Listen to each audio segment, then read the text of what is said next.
জানিয়ে দিতে চাচ্ছি যে বিডিআর বিদ্রোহে যে সকল দুর্ঘটনা ঘটেছে এটি কোনো দুর্ঘটনা নয়, এটি হলো একটি চক্রান্ত, এটি হলো একটি ইন্ডিয়ান চক্রান্ত।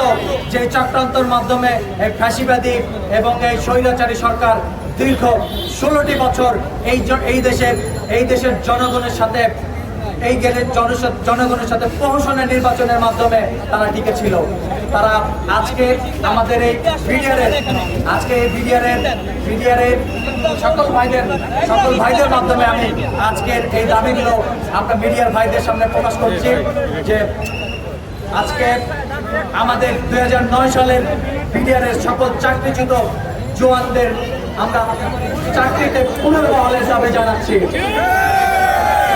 আমাদের জেলখানাতে অনেক ভাই আজকে এখনো জেলখানায় করিডোরে অন্ধকারে তারা বসবাস করছে।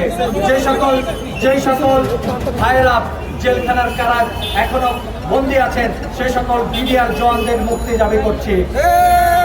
আজকে আপনাদের একটি বিষয় বলতে চাই, এখানে 76তম ব্যাচ বাংলাদেশ বিডিআরের সর্বকনিষ্ঠ ব্যাচ, যে ব্যাচটি ছিল 76তম ব্যাচ বিডিআরের জগতে আর নাই, যেটি ছিল ট্রেনিং অবস্থায়, যেটি তৎকালীন সময়ে তত্ত্বাবধায়ক সরকারের আমলে তাদেরকে নিয়োগপ্রাপ্ত করা হয়।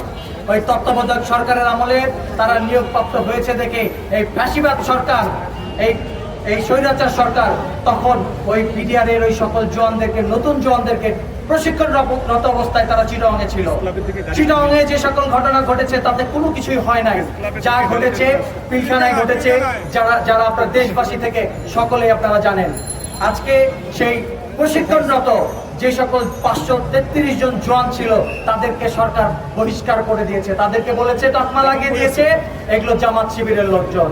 আমরা যারা তৎকালীন 76 ব্যাচে ছিলাম, আমরা সাধারণ জনগণ ছিলাম, সাধারণ মানুষ ছিলাম, কোন রকম কোনো কিছু ছাড়া তত্ত্বাবধায়ক সরকারের আমলে আমরা নিয়োগপ্রাপ্ত হয়েছিলাম। আমরা 76 ব্যাচের পুনর্বহালের দাবি জানাচ্ছি। আজকে 76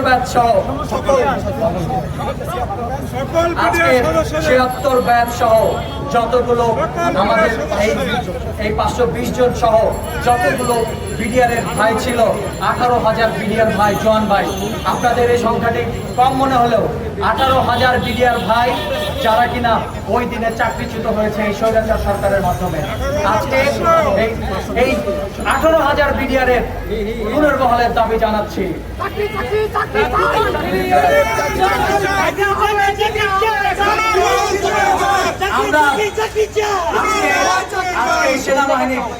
আজকে আপনারা জানেন বাংলাদেশের সেনাবাহিনীর চৌকুশ অফিসার 57 জন সেনা অফিসারকে খুন করা হয়েছিল। সেই 57 জন সেনা অফিসারের সুষ্ঠু তদন্তের মাধ্যমে সঠিক বিচারের দাবি জানাচ্ছি।